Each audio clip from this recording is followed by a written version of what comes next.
Does God exist मुद्दे पर दिल्ली में बड़ी चर्चा, और चर्चा के बाद पूरे ही मुल्क में हंगामा, बल्कि पूरे मुल्क में नहीं, कहा जाए पूरी दुनिया में हंगामा और बहुत सारे सवाल जवाब। और इस चर्चा को, इस बहस को एक तरीके से जिसने कराया, जिसके जहन की ये उपज थी, जिसके जहन में ये बात आई, मुफ्ती शमेल नदवी साहब इस वक्त हमारे साथ हैं। बहुत सारे मुद्दे हैं, बहुत सारे इश्यूज़ हैं, और ख़ास तौर से दीन के ऊपर, इस्लाम के ऊपर, और उन लोगों के ऊपर भी हम बात करेंगे कि जो दीन इस्लाम को या फिर किसी भी मज़हब को नहीं मानते। मुफ्ती शमेल नदवी साहब हमारे साथ हैं, आपका बहुत बहुत इस्तकबाल है। तो दोस्तों, मुफ्ती साहब ने क्या ही जावेद अख्तर को धोया और अल्लाह के वजूद पर क्या ही बातें की, बहुत ही शानदार बातें बताई और अपनी तरफ से पूरी जिम्मेदारी निभाई मुसलमानों के हक में। कैसे हैं आप? बहुत मतलब जो है एक तरीके से लग रहा है कि भाग दौड़ ज़्यादा हो गई। जी जी जी, बहुत ज़्यादा हो गई। ये बताइए साहब कि बड़ा अहम मुद्दा था ये, और इस मुद्दे पर हमेशा ही चर्चा, बहस और बातचीत होती रहती है। बहुत सारे लोग हैं, मतलब 6-7% अगर देखा जाए अलग अलग जगहों पर, पूरी दुनिया में देखा जाए 12 से 15%, शायद 20% तक भी पहुंचते हैं ऐसे लोग जो किसी भी मतलब दीन में या किसी भी मज़हब में यकीन नहीं रखते। ये मुद्दा बहुत पुराना था और लंबे वक्त से चला आ रहा है, मगर इस मुद्दे पर इतनी बड़ी चर्चा कराने का जहन में ख्याल आया, एक आइडिया आया, और वो फिर दिल्ली में चर्चा हुई। तो ये असल में लोग सवाल पूछते हैं कि ये सवाल आया ही कैसे आपके जहन में इस चर्चा को कराने का? असल में आज से 3 महीने कबल जो है जनाब जावेद अख्तर साहब कोलकाता तशरीफ़ लाने वाले थे। वहाँ उर्दू एकेडमी के ज़रिए जो है उनको एक मुशायरे में सदर बनाया गया था, और उन्हीं दिनों, बल्कि कई उससे पहले से उनकी बाज़ वीडियोस बहुत वायरल हुई थी, जिनमें उन्होंने खुदा के ताल्लुक़ से बाज़ ऐसे अल्फाज कहे थे जो गैर मुनासिब थे।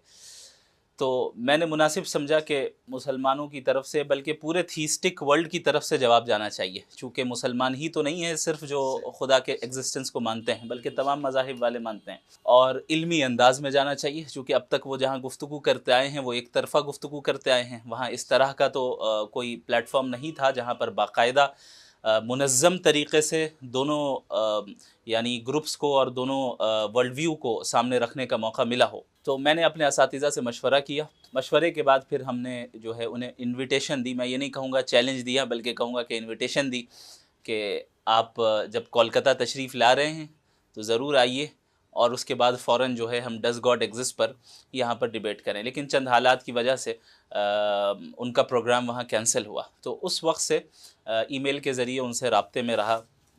फिर ये बाज़ कंडीशंस उन्होंने रखी, बाज़ हमने रखी। फिर तकरीबन 3 महीने के कम्युनिकेशन के बाद जाकर फिर सारी चीज़ें सेट हुई, जिसे फिर आपने 20 तारीख को देखा है। अच्छा, ये चूँकि उम्र में भी बहुत ज़्यादा एक तरीके से फासला है, मतलब बहुत ज़्यादा फ़र्क है, तो वो आसानी से तो तैयार नहीं हुए होंगे, तो बहुत सारी मेहनत आपने करी होंगी। और वो कंडीशंस कौन सी थी उनकी जो आपको माननी पड़ी? चूँकि उन दिनों बाज़ तंजीमों की तरफ से भी रद्द अमल आया था, और जिसकी वजह से उनका प्रोग्राम कैंसिल हुआ था, जिसमें जमीयत उलमाए हिंद भी थे।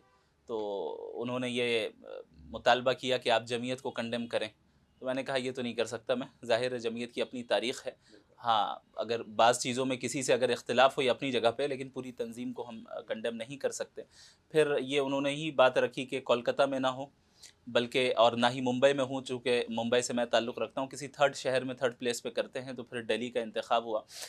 फिर हमारी तरफ से भी कंडीशंस रखे गए। मिसाल के तौर पे लाइव का होना ज़रूरी है, हम रिकॉर्डेड नहीं रखेंगे, यानी रिकॉर्डेड हो लेकिन लाइव ब्रॉडकास्ट ज़रूरी है, चूँकि फिर आप जानते हैं कि किस तरीके से सारी चीज़ें फिर चेंज कर दी जाती हैं उमूमन। उसके अलावा हमने ये बात रखी कि उनकी तरफ से ये बात आई कि पब्लिक प्रोग्राम नहीं होना चाहिए, ख़ास लोगों को हम लोग इन्वाइट करेंगे। हमने इसको कबूल किया। हमने कहा कि इसे हम कबूल करते हैं, बशर्त ये कि 50% ऑडियंस हम बुलाएंगे, 50% ऑडियंस आप बुला लीजिए। और को ऑर्गेनाइज़र हमारी तंजीम वाहियान फाउंडेशन होगी, और आपकी तरफ से एक तंजीम होगी। तो वाहियान फाउंडेशन और एक और तंजीम उनकी तरफ से थी, जिन्होंने मिलकर इसे ऑर्गेनाइज़ किया। तो यही चंद चीज़ें थी। इस पर गुफ्तगू होती रही। फिर मॉडरेटर के ऊपर बहस हुई कि भाई किसको मॉडरेटर रखा बदला गया शायद कुछ जी हाँ, ऐसा। पहले अभिसार शर्मा से बात हुई थी, तो उन्होंने खुद ही माजरत कर दी चंद पर्सनल वजूहात की वजह से, और बिल्कुल ऐसे वक्त पे उन्होंने माजरत की कि 10-15 दिन बाकी थे। तो फिर आखिर के 10-15 दिन में फिर यानी डिस्कशन जारी रही। उन्होंने बाज़ नामों को दिया, हमने बाज़ नामों को दिया, बाज़ नामों को हमने कबूल नहीं किया, उन्होंने हमारे नामों को कबूल नहीं किया। तो चलता रहा। फिर बिल आखिर जाकर अल्हम्दुलिल्लाह सब सेट हुआ। अभी सुन रहा था मैं कि कुछ ये भी है कि कुछ किताब भी लिखी जाएगी, जो डिस्कशन हुआ है पूरा, इसे किताबी शक्ल भी दी जाएगी। हाँ, बाज़ लोगों ने तो ऑलरेडी दे ही दी है। अच्छा ठीक है।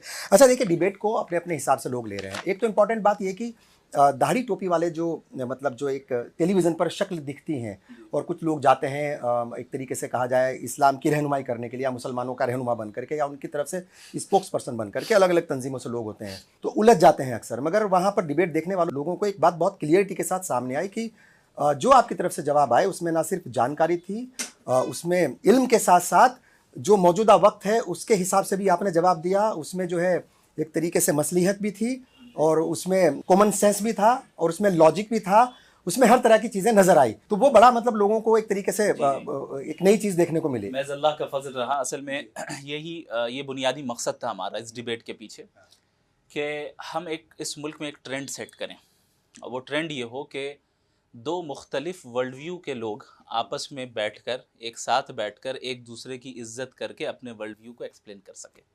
अगर हम ये करने वाले बन जाएं यहाँ पर और लोगों के अंदर इतना तहम्मुल आ जाए कि दो अलग अलग वर्ल्ड व्यू वाले लोग सामने एक साथ बैठकर चाय पी रहे हैं और आपस में रिस्पेक्टफुली बात कर रहे हैं, इस मुल्क में कभी कोई दंगा फसाद नहीं होगा। ये इस चीज़ को सेट करना बहुत ज़्यादा ज़रूरी था और ऐसा नहीं है कि इस तरह के की डिबेट्स पूरी दुनिया में नहीं होती है, बल्कि आप देखें बहुत से ममालिक में इस तरह की डिबेट्स होती हैं और बहुत ही रिस्पेक्टफुल अंदाज में, एकेडमिक अंदाज में होती हैं। हमारे मुल्क में इस चीज़ को आम करने की ज़रूरत है और ये एक बहुत बड़ी वजह बनेगी एक दूसरे को जानने का और एक दूसरे के वर्ल्ड व्यू को जानने की वजह बनेगी। तो ये हमारा बुनियादी मकसद था इसके पीछे। और ये मकसद जो है मुझे लगता है कि बहुत ज़्यादा कामयाब इसलिए हुआ क्योंकि आपकी तरफ से जो एक जो लोगों के जो व्यूज़ हैं या जो मतलब जो तासुरात हैं वो ये है कि टेम्पर लूज नहीं हुआ शुरू से आखिर तक।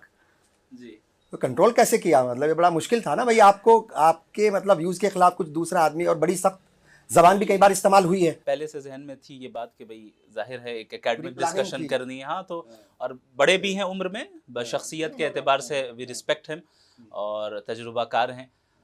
दुआ करते हैं अल्लाह उन्हें हिदायत दे। तो दोस्तों, मुफ्ती साहब ने क्या ही जावेद अख्तर को धोया, अपनी तरफ से पूरी जिम्मेदारी निभाई मुसलमानों के हक में। इनके ये इंटरव्यू और इनके ये वीडियो जो जावेद अख्तर के साथ थे बहुत ही ज़्यादा वायरल हो रहे थे, इसलिए उनका एक इंटरव्यू रखा गया और उस बारे में उन्होंने बहुत ही विस्तार से बताया। आगे की सारी खबरों के लिए आप लोग मेरे चैनल को सब्सक्राइब करें जिससे कि आगे मैं ऐसी ही खबरें देता रहूं। जब तक के लिए बाय बाय।